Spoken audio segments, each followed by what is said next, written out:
12 mars. Numbers, chapitre 17, verset 1 à chapitre 18, verset 32. L'Éternel parla à Moïse et dit: Parlez à Éléazar, fils du prêtre Aaron, et demandez-lui d'arracher de l'incendie les incensoirs et d'en répandre loin des charbons ardents, car ils sont devenus des objets sacrés. Qu'il en prenne donc les incensoirs de ces gens qui ont péché et l'ont payé de leur vie, et qu'on les mortels pour en faire des lampes minces dont on recouvrira l'autel, car ils ont été présentés devant l'Éternel et ils sont devenus sacrés. Ils serviront des signes avertissements aux Israélites. Éléazar, le prêtre, prit les brasiers de bronze que voyant présenter les hommes qui avaient été consumés et l'on fit des lampes pour recouvrir l'autel. Cette plaque rappelant aux Israélites qu'aucun profane étranger à la descendance d'Aaron ne doit s'approcher pour offrir de l'encens devant l'Éternel, sous peine de subir le même suite qui courait et sa troupe, comme l'Éternel l'avait demandé par l'intermédiaire de Moïse. Le lendemain, toute la communauté des Israélites se mit à se plaindre de Moïse et d'Aaron, en disant: Vous faites mourir le peuple de l'Éternel. Mais pendant qu'ils s'attroupaillaient pour s'en prendre à eux et qui se tournaient vers la tente de la rencontre, voici que soudain la nuée découvrit et que la gloire de l'Éternel apparut. Moïse et Aaron, allèrent se placèrent devant la tente de la rencontre. L'Éternel dit à Moïse: Écartez-vous de cette communauté, et je les consumerai en un instant. Alors ils se jetèrent face contre terre. Puis Moïse dit à Aaron: Prends vite ton encensoir et mets des charbons ardents pris sur l'autel. Répandis de l'encens et hâte-toi de lire avec cela vers la communauté. Accomplis pour elle un rite d'expiation, car la colère de l'Éternel s'est déchaînée. Déjà, les fleurs s'évitent. Aaron fit ce que Moïse lui avait dit. Il prit l'encensoir et courut au milieu de l'assemblée. Les fleurs avaient effectivement déjà commencé à frapper le peuple. Aaron répandit l'encens pour accomplir le rite d'expiation pour le peuple. Il se plaça entre les morts et les vivants, et la mort cesse de frapper. Le nombre des victimes qui périrent de sa feu s'éleva à 14 700, sans parler de ceux qui avaient péri à cause de l'affaire de Corée. Aaron retourna auprès de Moïse à l'entrée de la tente de la rencontre. Le fleuve s'était arrêté. L'Éternel parla à Moïse en ces termes: Demande aux Israélites de te donner un bâton par tribu. Les chefs des tribus te remettront 12 bâtons, et tu inscriras le nom de chacun d'eux sur son bâton. Et tu inscriras le nom d'Aaron sur les bâtons de la tribu de Lévi, car il y aura un bâton par chef de tribu. Puis tu déposeras ces bâtons dans la tente de la rencontre, devant la coffre de l'arc de l'Alliance, à l'endroit où je vous rencontre. Les bâtons de l'homme que je choisirai bourgeonnera. Ainsi je mettrai fin, pour ne plus les entendre, à ces plaintes que les Israélites ne cessent de lever contre vous. Moïse transmit ces instructions aux Israélites, et tous les chefs lui apporteront un bâton, un par chef et par tribu, soit 12 bâtons en tout. Les bâtons d'Aaron étaient au milieu des autres. Moïse les déposa devant l'Éternel dans la tente de l'acte de l'Alliance. Le lendemain, il entra dans la tente et constata que les bâtons d'Aaron qu'il avait déposés pour la tribu de Lévi avaient produit des bourgeons, et qu'il s'y trouvait des fleurs écloses et même des amandes déjà mortes. Moïse reprit tous les bâtons qui se trouvèrent devant l'Éternel et les apporta aux Israélites. Ils constatèrent que ce qui s'était passé et chacun des hommes reprit son bâton. L'Éternel dit à Moïse: Remets les bâtons d'Aaron devant les coffres de l'acte de l'Alliance.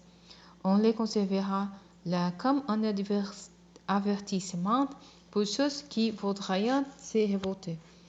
Ainsi tu mettras fin à leurs plaintes qui cesseront de monter jusqu'à moi, pour qu'ils ne soient pas frappés de mort.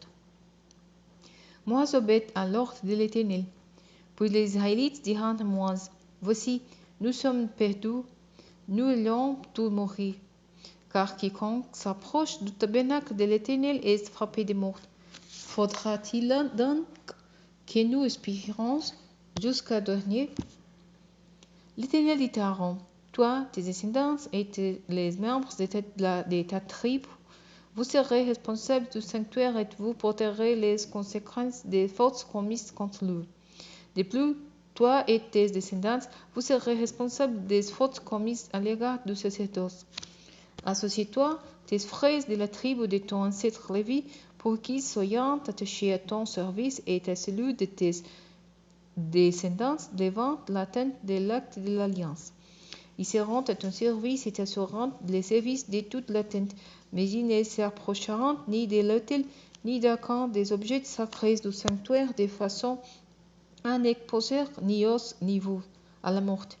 Ils seront attachés à ton service et t'assureront le service de la tente de la rencontre, et y accomplissant tous les travaux nécessaires, mais aucun profond ne se joindra à vous. Vous aurez la responsabilité du sanctuaire et de l'autel, et ma colère ne se déchaînera plus contre les Israélites. Car moi-même, j'ai choisi vos frères, les Lévites, du milieu des Israélites pour vous les attribuer, car ils ont été donnés à l'Éternel pour accomplir les tâches relatives à la tente de la rencontre.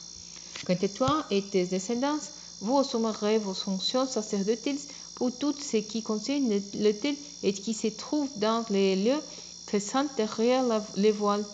C'est là votre tâche. Je vous ai fait de votre sacerdoce.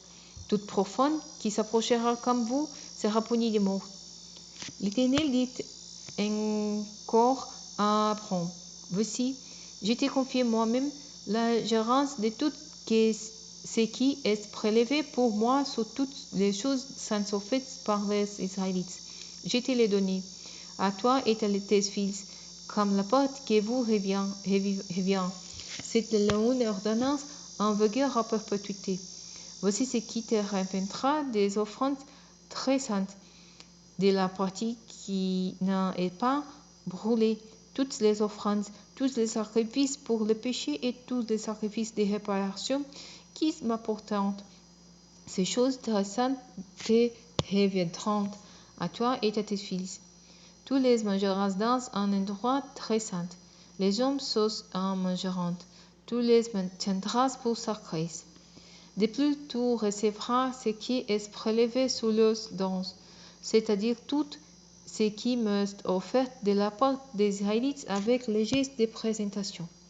Tout cela, je te l'ai donné à toi, à tes fils et à tes fils, en vertu d'une loi immuable. Tous ceux qui, dans ta famille, seront en état de pureté rituelle pourront en manger. Je te donne aussi les prémices de l'huile, du vin et du blé qu'ils m'offriront, ainsi que les premiers produits du sol qu'ils apporteront de l'Éternel. Tous ceux qui, dans tes familles, seront en état de pureté rituelle pourront les manger. Tout ce qui, en Israël, m'a été voué définitivement sera pour toi.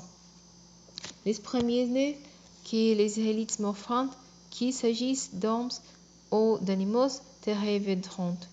Mais tu devras faire racheter tout garçon premier-né, ainsi que les premiers-nés des animaux rituellement impurs. Tu feras racheter les enfants à l'âge d'un mois au prix que tu indiqueras, c'est-à-dire 5 cycles d'argent, au cours du cycle utilisé au sanctuaire, qui est de 20 guéras. Mais tu n'accepteras pas qu'on rachète les premiers-nés de la vache, de la brebis et de la chèvre. Ils sont sacrés. Tu répandras le sang sur l'autel et tu en brûleras les parties grasses. C'est un sacrifice consommé par le feu, dont l'odeur apaise l'Éternel. Leur viande te reviendra, comme tes revenants, la poitrine, pour lesquels on fait les gestes de présentation et les gigottourats. Toutes les choses saintes que les Israélites prélèvent pour l'Éternel sur les offrandes, je te les donne à toi, à tes fils et à tes filles, en vertu d'une ordonnance immuable. C'est une alliance irrévocable et immuable, garantie par l'Éternel en ta faveur et en faveur de tes descendants. L'Éternel dit à Aaron, tu ne posséderas pas de patrimoine foncier dans le pays, et il ne te reviendra aucune part au milieu d'eux, car c'est moi qui suis t'apporte un ton patrimoine au milieu des Israélites.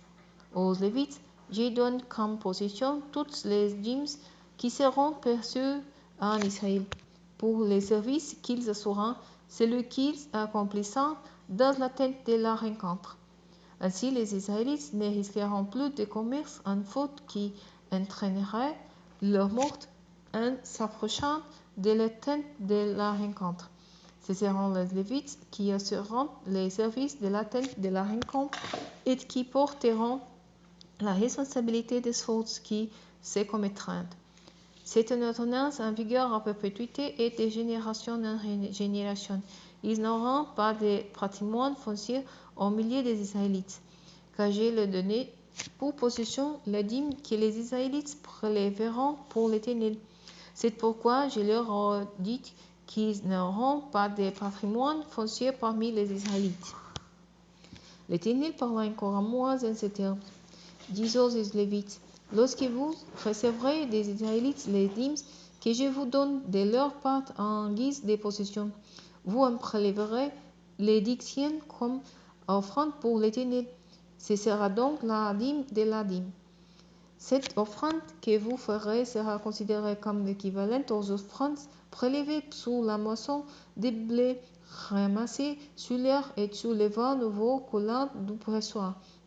C'est ainsi que vous prélèverez, vous aussi, l'offrande pour l'Éternel sur toutes les dîmes que vous recevrez des Israélites, et vous les donnerez au prêtre Aaron comme une offrande de l'Éternel.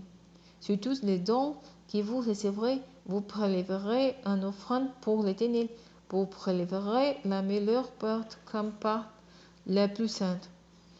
Tu leur diras encore, quand vous en aurez prélevé la meilleure part, le reste équivaudra pour vous, Lévites, au produit qui leur est du précieux. Vous les mangerez où vous voudrez avec vos familles, car c'est la votre salaire pour les services que vous accomplissez dans la tente de la rencontre. Vous ne vous rendrez coupable d'aucune faute en cela, du moment que vous en aurez prélevé la meilleure part. Ainsi, vous ne profanerez pas les saintes offrandes des Israélites et vous ne serez pas frappés de mort.